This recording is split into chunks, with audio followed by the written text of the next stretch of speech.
Live from Rainspell Studios in North Hollywood, California, it's the Final Mix Show. And now, here's your host, John Mahoney. Okay, welcome to another great episode of the Final Mix. I'm your host, John Mahoney. Sitting in with me, as always, is my co-host, Mickey Finn. Yo, what's up? Tonight, our guest, very excited to have him here, Mr. Tom Zutaut. Say hello, Tom. Hello, everybody. So, for those of you who've been living under a rock, Tom is probably one of the most prolific A&R reps of all time, signing such groups as Motley Crue, Guns N' Roses, Metallica, Tesla. Am I missing anyone there? Dokken, Veruca Salt, Edie Brickell, Enya. There's probably a few more. Nice. So, I just want to kind of start from Tom. Where are you from? Chicago. Okay. And like me, you started in the mailroom, right? I did. I actually started below the mailroom in the warehouse. Ooh.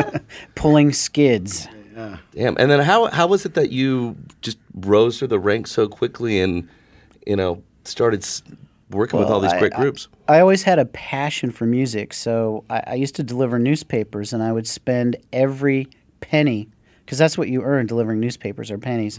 Fortunately, prices were cheaper back then, but I spent all my pennies buying albums, like vinyl albums of new artists, and I sort of played this game with myself on which ones I thought would become successful. So I was kind of like being an A&R guy, listening to finished records in Chicago, not really knowing what A&R people were. And I had a pretty good knack for picking the ones that did well. Kind of your own smash and trash, huh? Yeah, it's like my own smash and trash. Yeah. And, fortunately, the stuff that wasn't all that good, because when you're buying albums by new artists that no one ever heard of before, haven't been on the radio yet, a lot of it is not all that great. But, there was a home for it. Even the stuff I didn't like, I'd had a friend somewhere along the way that liked it, so everything found a good home in the end.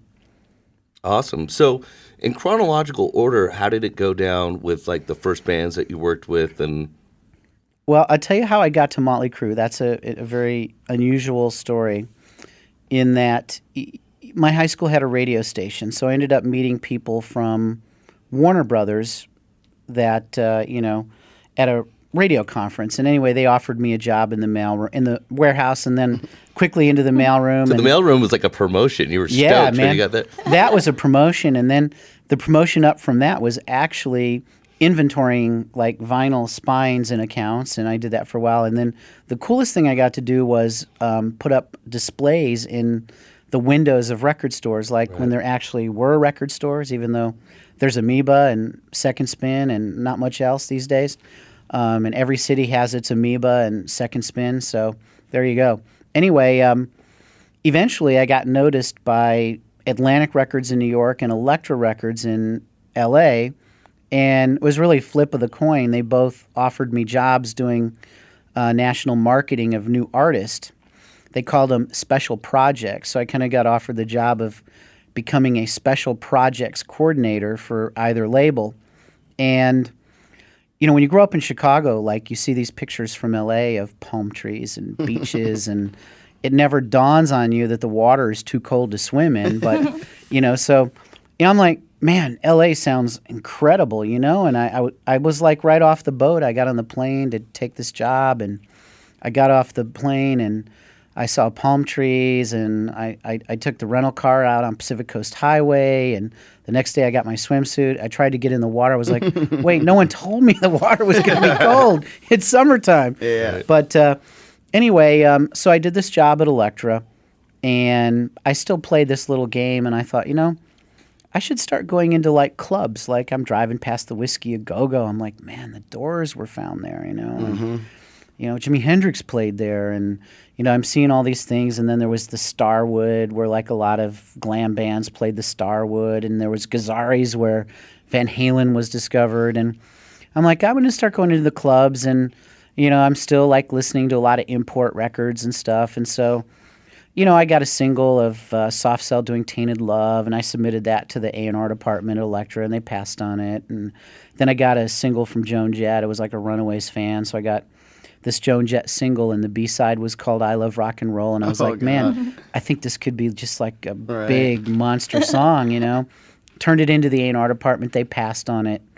and the Human League, Don't You Want Me, and like all this cool stuff. I was like, out of Europe mainly, and then I saw this band called the Go-Go's, and I thought they were great, and they got passed on, and it was like very, very frustrating. And then X, and they got passed on, and so eventually, this guy turns up at my office who's like my age, and I'm working with people who are way older. I'm like 20 years old, and so this young guy comes in. I'm like, cool, man. There's somebody young here. This is awesome. And this guy's like, you're coming with me. And I'm like, well, who are you? He goes, doesn't matter. I'm taking you somewhere. So I get in this guy's convertible BMW, and he drives me into Watts to a rib joint. And I'm like, I'm from Chicago. Like in Chicago, if we went to Watts, like they would steal our tires and stuff. This is like late 70s, a whole different world. In LA in 1980, it was totally cool, for white guys to go into Watts and eat barbecue, man. People were like high-fiving us and everything before high fives were even known about. So finally, I get in this guy's car on the way back, and he's asking me a lot about music and stuff. You literally have no idea who this guy is. I have no idea who he is. He could be like a child molester or whatever. He's driving a Beamer, so it's driving promising. a convertible Beamer. You're going to get molested, might as well be by someone in a Beamer, right?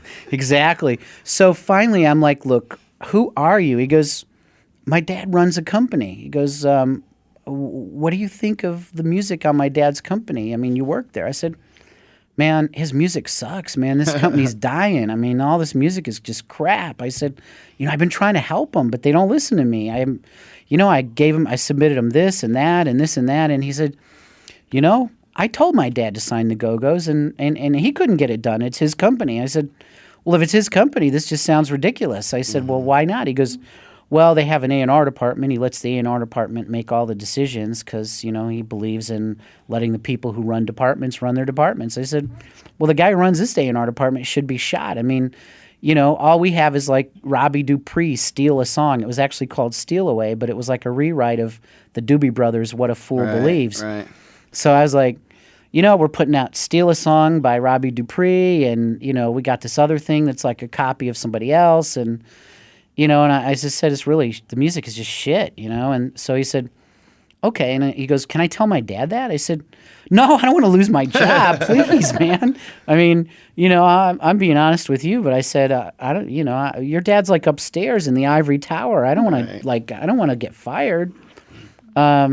He's like, all right, man, I won't say anything, but like, let's be friends, And I mean, in the end, his name was Jeff Smith. His dad was Joe Smith. And, I had a lot of great times with Jeff. I mean, he introduced me to things that, as a young, naive kid from Chicago, I've never heard or seen of before. But I found myself in his dad's wine cellar, nipping on $10,000 bottles of wine and eating incredible cheeses, and it was a great life experience. Anyway, so we get back to the office. He drops me off, and what label is this at the time? Elektra. Okay.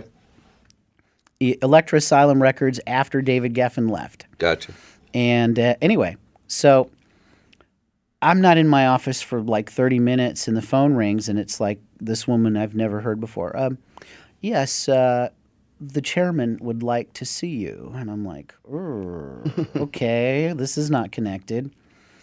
And so I go upstairs, and I'm like kind of freaked out, and I basically, the first thing he says to me, he says, okay, wise guy, I hear from my son that you think the music we're putting out is just absolute shit.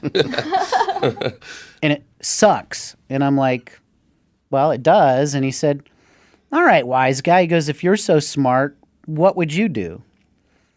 And I said, I've got a folder downstairs of all the rejection letters, because I said, I know the A&R department's like across the street. They're not in the main building, but I said, I'm not allowed to like go over there and take them anything, so I have to like send it in the mail and wait for a response, even though I work for the same company.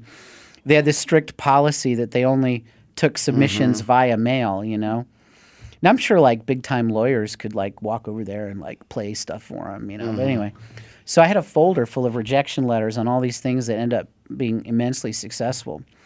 So I go and I get my file and I show it to him, and he says, all right, he says, you think you know better. He said, the next thing you see that you think is going to be big, and I mean, sell millions. He said, I want you to bring it directly to me, and I'm going to make sure it gets signed.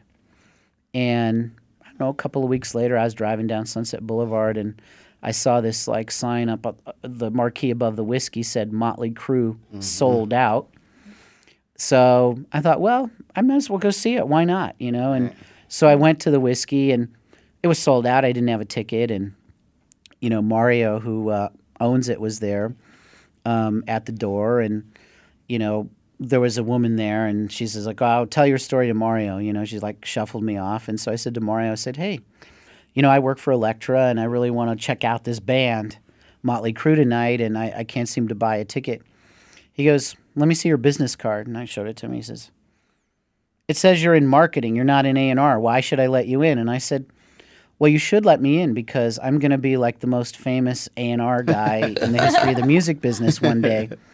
And you'll be like the first guy that gave me a break. And he goes, all right, kid, you're in. This is the same Mario from the Rainbow, right? Okay. Yeah, I mean, Mario, you know, we go way back. I mean, I signed both Motley and Guns out of the whiskey. So, wow. You know, when you read that, like, plaque that's up front from the Rock and Roll Hall of Fame, two of the bands that list as the reason for the whiskey being in the Hall of Fame are bands that I signed. Wow. You know, I sometimes wonder, like, what if Mario hadn't let me in that night? I mean, maybe I wouldn't have been able to do what I did. You know, sometimes life boils down to such serendipitous things, you know? It's just like a glimmer, you know? But he let me in, and I saw the band, and they were amazing, and I signed them, and of course there was a lot of struggle after signing them with a company that was resistant to change, a company that felt that Motley Crue was a third-rate, poor man's version of Kiss, and Kiss had died and taken their makeup off and were done, and, you know, but, you know, eventually, in the end, you know, if you persevere with what you believe in, and even though all the music getting played was like Haircut 100 and Flock of Seagulls, and it was all this like new wave music that's hardly even remembered today, but that's what was popular at the moment, you know, all these one-hit wonder sort of poppy new wave records. So, you know, it kind of feels like that's the way it is right now, or all these one-hit wonder records out there, or maybe 10-hit wonders, some of them. Let me ask you, so when you saw Motley Crue that night, did you do that thing where you like went back and met the band afterwards and told them who you were and told them what your intentions were and everything, or was it more like kind of just went to your boss and said this is the band?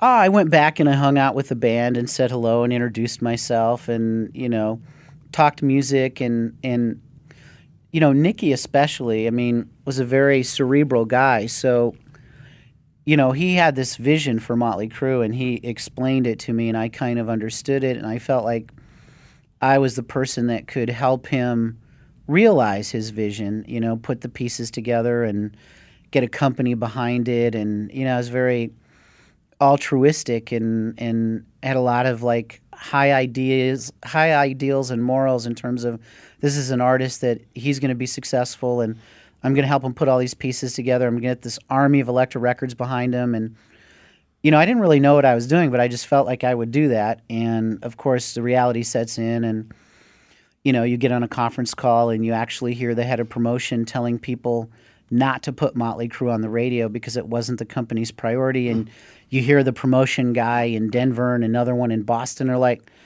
but radio wants to play Motley Crue. They don't want to play Cold Chisel or Schnizzle or whatever it was, you know. And you hear the head of promotion, I don't care. We're not promoting Motley Crue. We're promoting Cold Chisel. So go change that ad back to Cold Chisel. We don't want Motley Crue, you know. And I thought, man, I never thought like I'd work for a record company and I'd have to deal with the record company actually telling their people out in the field to take Motley Crue off the radio to put on some other record that was more important. You know, there's a lot of that. Like it's sometimes, you know, when you're going against the grain, you know, it's so hard to get people to do the right thing, you know? Right.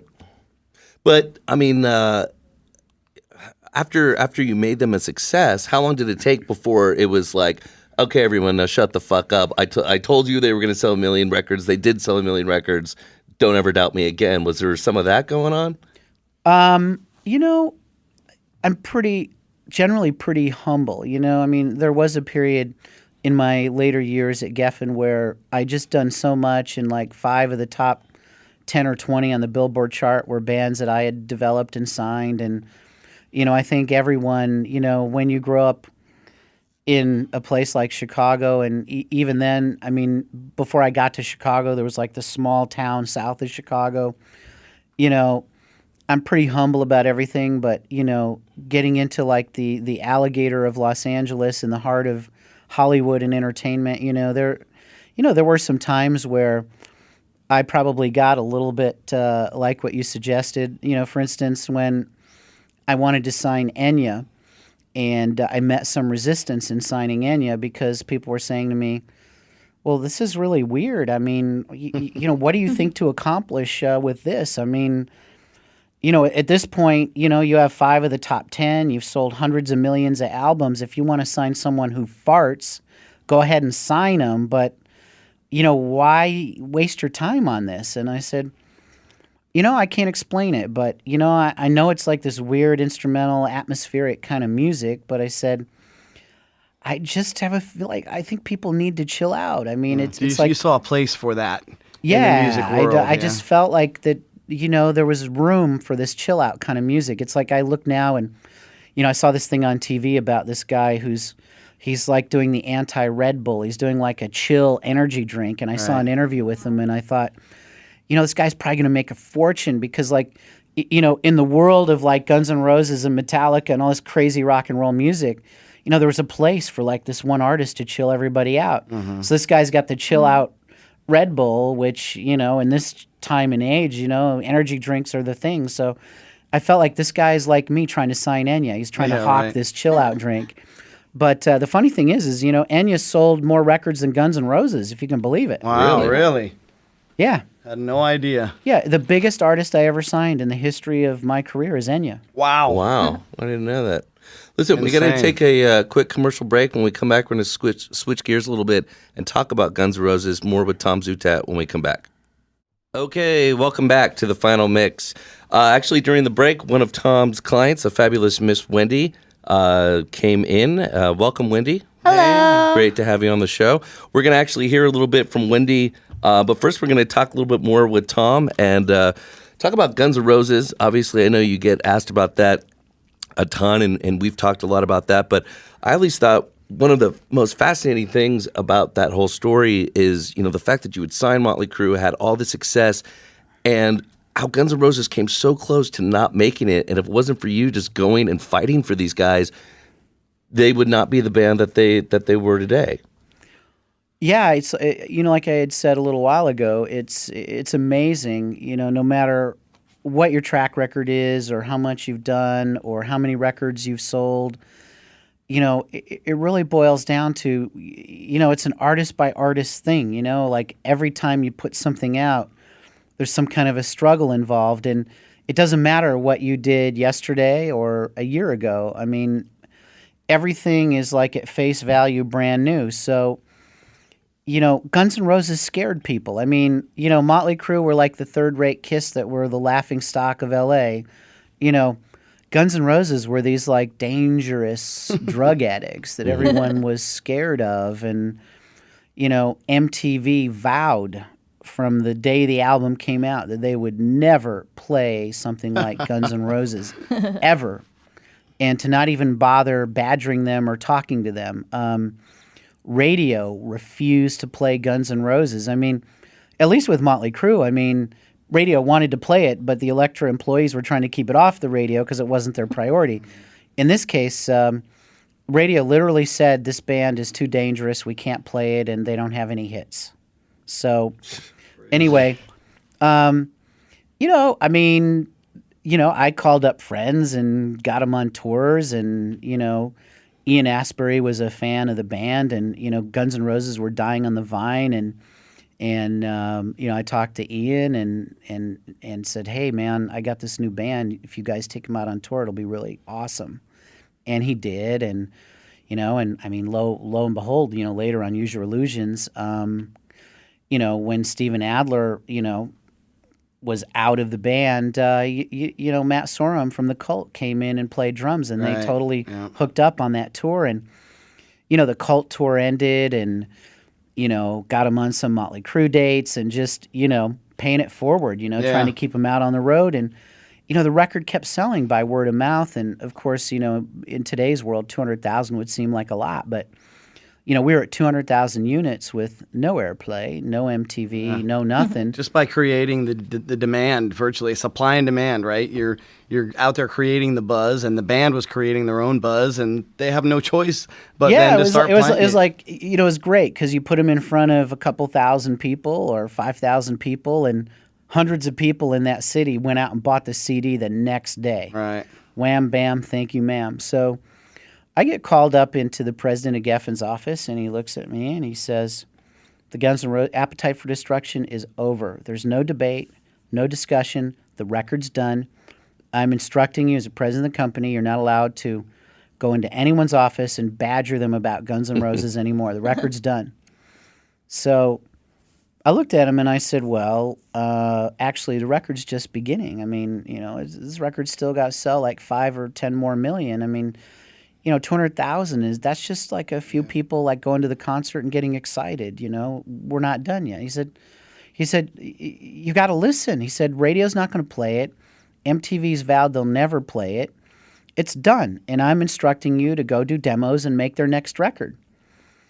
And I said to him, actually, it's a good thing that I work for David Geffen and not for you, because I'm not going to listen to what you have to say, and I'm going to go see David Geffen. Wow. Who was that just told you that, what you just said?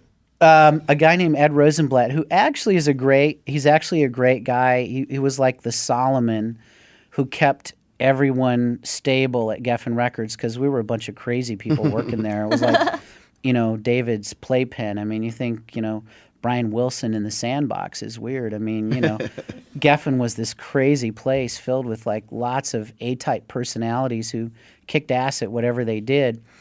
And, man, people could get into a big fight there if they disagreed on things. But anyway, so I went up to David and, I made my pitch. And he looked at me and he said, well, he goes, what is the one thing that I could do to make a difference in this situation? He goes, on one hand, I have you, the ears and soul of the music of the company. And then I have the people who market and sell it and promote it. And he goes, right now they want me to fire you because they feel like you've unmercifully beat them up over Guns N' Roses. I love it. And I said, I guess you could fire me, but then you wouldn't sell 10 million Guns N' Roses records because you'd walk away from this record. And he's like, well, what's the one thing I can do? I said, if you put the Welcome to the Jungle video on MTV, man, the record will literally explode overnight.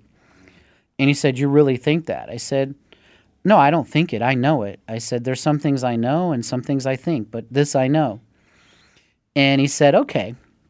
So about a day later, he called me up into his office. He looked at me. He goes, you're a liar. He goes, you lied to me. And I said, what are you talking about? He goes, you didn't tell me that MTV had vowed to never play this band. And I said, you didn't ask. And he said, let me explain something to you. Do you understand how it works? MTV survives because these like right-wing conservatives who own these gigantic cable companies like John Malone and the Dolans that run Cablevision, and he names all these people who are probably like in his circle of like billionaires and who own these cable companies that service millions of homes. So he says, here's the thing. This band is very dangerous. MTV feels that if they put this band on the channel, if John Malone decides to drop MTV off of his networks, they lose like 10 million viewers overnight. So he said, this is like the impossible task. But he said, in spite of that obstacle, he said, MTV are going to play that video one time. So he says, I will have honored my commitment to you. You asked me what was the one thing that I could do. And he goes, they vowed to never play it, but they're going to play it at 4 a.m. New York time. It'll be 1 a.m. in L.A. on Sunday night. They figure John Malone won't be watching then. So, wow. And whatever the other guys' names were that run these conservative cable companies that pipe stuff into people's homes. But anyway, so I thought, well, I guess the band and I'll have a party. We'll like stay up and watch it on the screen, see what it looks like. And I was like almost fully prepared now because there was nowhere else to go really other than David Geffen that, well, it's down to this one play on MTV, like the entire fate of rock and roll, and certainly It's like Guns 3 N' Roses. seconds on the clock, the Hail Mary of rock and roll, Yeah, that's it, man. It's like, 1 second left, and, the quarterback is like back there dancing around, Crazy. The clock is gone, and, literally, if he gets the pass off, once that either gets caught or drops, it's done. Yeah. So you had how much time to prepare for this? Like, was it a few days later they were going to air it? Oh, this was like on a Tuesday, and I had to wait till Sunday. So, Right. I was pretty antsy, man, just sort of on pins and needles. Did you try to waiting for get the word Sunday. out? Did you try to promo the fact that it was going to be on at absolutely. that time? I mean, we put the word out wherever we could, but there was no internet then. No So, Right. Facebook or anything. yeah, like there's like really no way other than word of mouth. Right. And there were some press people, that could put blurbs out, but by the time they got printed, it was over. Yeah. So it was really a different kind of world. It wasn't like MTV was going to promote the fact that they were going to play this video. So, we finally get to Sunday, and Guns N' Roses were, living in what we called the Hell House, and there was a TV there, fortunately. So we go and. We all hang out and watch this video, and it's a great party. We're like, throwing stuff up in the air. We see it. It was amazing. We're probably up till about 8 a.m. And so, I got back to, my place and crashed out. And at about, 3 in the afternoon, I finally woke up. And, at that point, we had like cell phones that were like the size of a gigantic brick. Right. Like Wall Street. Yeah. Exactly. So I noticed I had like a bunch of missed calls, and I was like, So I called my office. I'm like, where are you, man? People are looking for you. Everybody's looking for you. And I said, well, I was up late last night. One of the great things about doing A&R is that you can stay up all night and sleep all day and still get your work done. But anyway, so I got into the office, and the head of promotion was waiting for me. And this is a guy who told me Guns N' Roses would never get put on the radio and all that good kind of stuff. And I thought, well, I wonder what he wants. I mean, he's trying to get me fired a few days ago and complaining about me and getting the company to walk away from Guns N' Roses. And now he wants to see me. So I swear, man, I go into his office, and this guy... He turns red. His eyes are bulging like a monster, and he's like, he's like gibbering, and I can't even understand what he's saying. Finally, I decipher what he's saying is MTV's switchboard blew up and caught on fire, literally, and their phones are down. But somebody called me to tell me that they never got so many requests for a video in the history of the channel, and they never knew it was even possible that if like X thousands of phone calls came into a switchboard simultaneously, it would blow it up. Because back then, it wasn't a digital like thing. It was like, all wires and circuits and stuff. A switchboard was like it wasn't all through a computer. It was like a physical thing. And that physical thing like caught on fire from all the phone calls, Crazy. all those electric impulses coming in at once. And they added the video. And, the record went from 200,000 to 1 million in like 10 days. It was the most insane thing that anyone had ever seen. Yeah. Full blown. Yeah. And it was so undeniable. The response was so overwhelming that, it changed MTV's opinion. I mean, they were like, well, we got to get in on this because, I mean, you got to imagine that people were like literally watching MTV waiting for this video. Yeah. And then one kid would see it and just freak out and call all his friends, and, people were having parties to watch it. So it changed the course of history, and, it just proves that if you believe, you can overcome the obstacles, even one as great as MTV saying they would never play the band. And it's kind of funny now because when MTV meant something and it really was music television, I mean, Guns N' Roses was one of the things that put MTV over the top and made it for sure. a have-to-do kind of thing. And then, of course, we made the video for Sweet Child of Mine, and, I'd given, we basically had a head of pop promotion, a head of rock promotion, and this guy who handled MTV was like the pop guy. But then the rock guy, I thought he was going to be a big supporter of the band, and then he wasn't because he couldn't get radio to play it. But he at least liked the band. But I'd given him a sealed envelope. And inside that envelope, I had written that Sweet Child of Mine will be a #1 hit, top 40 record. And we made this video. That track exploded. It went on top 40 radio, and it went to #1.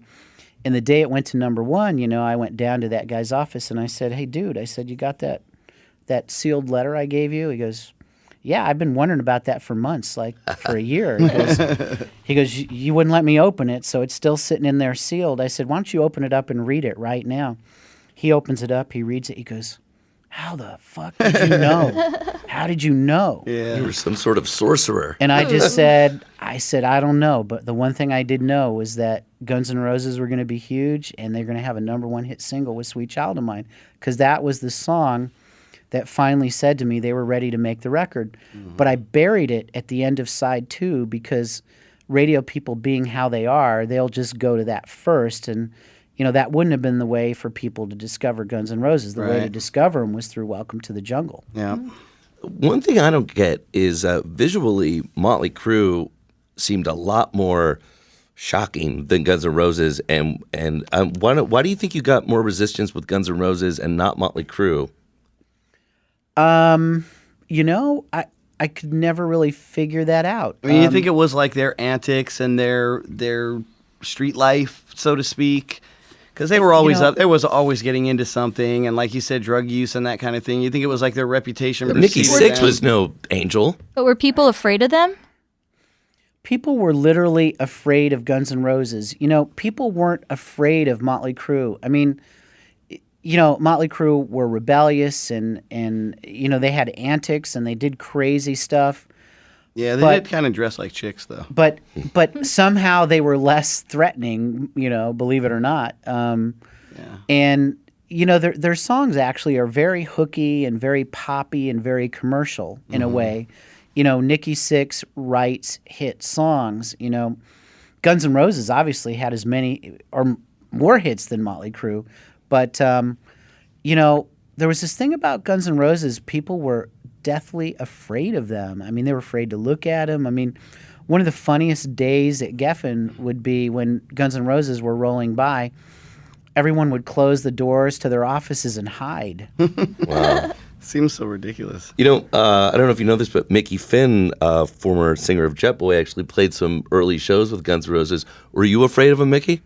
No. I mean, because I was friends with all the guys, and, we were peers in the music scene, and I just didn't see him that way at all. I mean, they were all super cool guys and fun to hang out with. Came and stayed at your house even, right? Yeah. We were kind of ruling the San Francisco scene, and we came to L.A. and opened for Guns N' Roses and Poison and L.A. Guns and those bands, and they would come up to San Francisco and play with us up there. We met back then, didn't we? Absolutely. Yeah.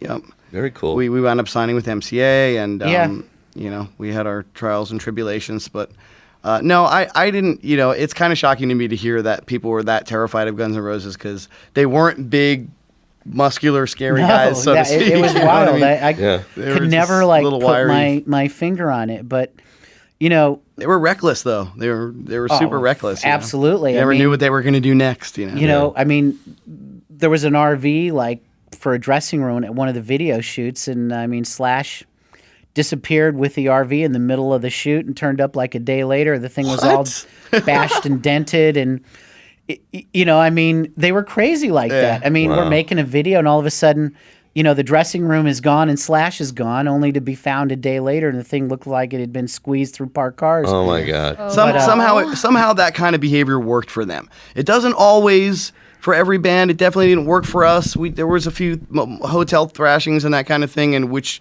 we got totally screwed for and in trouble and huge bills and stuff. But I was always hearing about stuff with those guys, and they could just get away with it for some reason. I don't know. Wow. Yeah, it's amazing. I mean, your band was great too. You were just Thank you. missing someone like me to push Yeah, that company over the edge. Exactly. I mean, it's really, it's like a lot of the success stories. There's that one person behind the scenes that just, doesn't give up and just Yep. keeps pushing it over the edge. And I was really fortunate that David Geffen encouraged the sort of rebellious behavior that allowed people like me and John Kalodner and Gary Gersh to push things over the edge. But, a lot of companies were way more corporate than Yeah, Geffen. definitely. And, people didn't have that sort of freedom. It's like, if someone said it's over, it's over. Absolutely. Hey, before we go to break, just wanted to ask you about this real briefly, because we've never actually talked about this, but Metallica, I know they were on like an independent before they got to Elektra. So what was your involvement with them? I mean, did you... Well, it's really a funny story, but I got a phone call from their attorney and Lars, and basically they called me, and because of what I had done, with Motley Crue and Dawkins and a band called Riot, they knew I was like a rock dude. I remember Riot. And Swords and Tequila, Hell Fire yeah. Down Under, Anyway, basically they were in this like lawsuit, and they needed a couple of $100,000 like yesterday, and basically they were so desperate to get off of I think it was Megaforce. Yeah. Of course, there's a revived Megaforce now that's a whole different animal, and they're putting out a lot of interesting records, and it's not the same sort of setup as the one that Metallica were trying to escape from. And it was one of those things. And I mean, I felt like it was just, a gold bullion bar falling in your lap. And, to me, spending the couple of $100,000 to extricate them from Megaforce was a no-brainer. I knew at that time that I was going to be leaving Elektra, and so I was begging them to wait. But because of their legal situation, they had to jump. And so, basically I signed him and brought him into Elektra, and I turned him over to a guy named Michael Alago to actually be their day-to-day A&R guy, because I knew I was leaving. And, and the band knew that I was going to be leaving. And, I'd get a call from Lars or Kirk every now and then, and I'd give them some advice and help them out even after I left. But the other thing is there was this great head of promotion, a guy named Mike Bone, and knowing that I was leaving the band in Mike Bone's hands, and Mike Bone was going to put them on every radio station in America. They're going to have their big breakthrough, and then they hooked up with Bernstein and Mensch at Q Prime, and so it wasn't like I was leaving them in a bad position. I was mainly bummed that I couldn't have them be my first signing at Geffen. Right.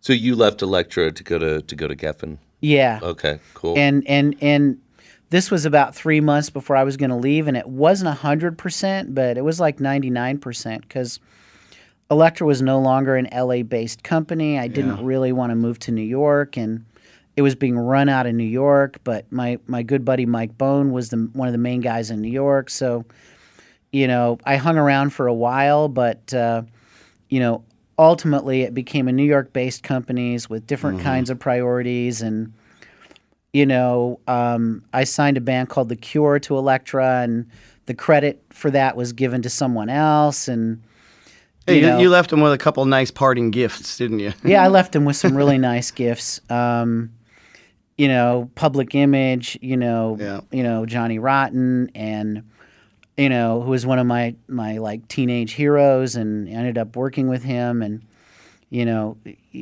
and I still have some funny dialogues. I mean, I later signed a punk band out of England, an all-girl punk band. They were called Fluffy, and we sold a couple 100,000 records. There was a big buzz on them, and their record was called like the best punk rock record since London Calling by the Clash by the Village Voice, a guy named Robert Christgau, who used to be like one of the God critics after Lester Bangs died. But anyway, hopefully that'll mean something to some of the people, some of the old timers who are listening to this that remember these guys. But anyway, I left Elektra with a lot, and it was kind of bittersweet because I thought like I might spend my whole career there, but right in the middle, they fired the dad of the guy that took me to the rib joint, and they brought in this guy named Bob Krasnow, who was like a jazz and R&B guy, George Benson kind of guy, and he wanted to remake Elektra in a different vision. In fact, he took me out to dinner in Beverly Hills to Mr. Chow's and told me he was dropping Motley Crue and he was getting rid of Dawkins and, he didn't want that kind of music on his label anymore.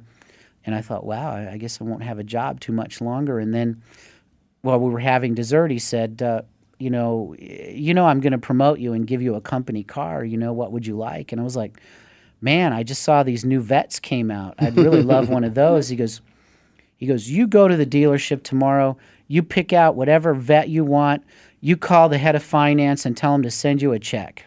Wow. Cool. I have arrived. It's pretty cool. Man, that kind of messes with your head. Yeah, right. But then I thought, wow, I have a nice car, but what am I going to do for work? Yeah. Right. And I was trying to sign this band called Berlin. They had this song Sex that was like really cool. K-Rock was starting to play it off an indie label. And he liked that. He was like all for that. And so I thought, well, I guess I'm going to have to sign like music this guy likes now. I'm not going to be able to do the hard rock thing. But it's okay because I always loved all kinds of music. I wasn't like really into just one thing. But so I drove around that Vet for a while, and then Berlin signed to David Geffen instead of with me at Elektra. And before you know it, I think this guy had sort of like a cocaine problem, and all this weird stuff started happening. And I would go to New York and have meetings, and he'd be slouched back in his seat, and he'd be kind of like puffing his pelvis out at me, and it'd be weird. I'd be like, fuck, what have I got myself into here, man? I got to get out of here. But he definitely, like, he let you know he was the king of the fucking jungle, and you were going to do what he told you to do. And it wasn't like, working for the Joe Smith Elektra where I could sign whatever I wanted and get people to promote it. And around the same time, I got this phone call from David Geffen basically saying, I'd like you to come work for me at, Berlin. Tell me they almost signed with you, and you got this and this and this, and these things are all big, and, I'm building this new company, and, I need someone like you. And, I'd read about David Geffen when I was a teenager, and before I took that job to move to L.A. to work for Elektra, and, David Geffen actually had run Elektra just before Joe Smith, so I missed him by a little bit, but I met people who knew him while I was at Elektra. And anyway, so when he said, why don't you come work for me, and I thought, man, I read about this guy when I was a teenager, and I admired him and what he did with artists, and, I want to be like him. I want to find all these artists that sell millions of records, and I'm kind of on my way, but I'm having trouble getting the guy in New York to like get rid of the blow and quit being king of the jungle, Right. I don't have enough individual freedom, to do what I think is right. And David Geffen said to me, he said, whatever deal we agree on for you, whatever your piece is, you'll get your piece. But he said, I will support your creative decisions 1,000%. And the whole time I worked there, he did. If I made a record for $300,000 for a band and it sucked, he would give me another $300,000 to remake the record with somebody else. Wow. If a band needed a video and I thought like that was the most important thing, I would go to him and he'd say, if that's what you think needs to be done, you got it. And it's funny. When I was going to sign Veruca Salt, I had a fight with the head of business affairs because part of signing them meant that I had to give $100,000 to a guy who ran this little indie label. And the business affairs guy was like, that's a waste of money. We're not doing it. And so finally, I'm like, why am I arguing with this guy? I'm wasting my fucking time here, I just called David Geffen and I said, look, I need your help. I said, I'm trying to sign this band. They're amazing. I saw them at South by Southwest, and, they're going to sell millions of records, And I said, I'm fighting with this head of business affairs over $100,000. It's hardly worth my time. And David said, you know what? Tell him I said to pay the money, So That's got to feel good. yeah, so I called the guy and I said, just write the check, put it in the deal, it's done, And he said, well, I'm going to have to double check and make sure you're telling me the truth. I said, go, be my guest. Of course, that guy hated me after that. But, Right. if you're making too many friends, it probably means you're not fighting hard enough for your artist. True. Right. Absolutely.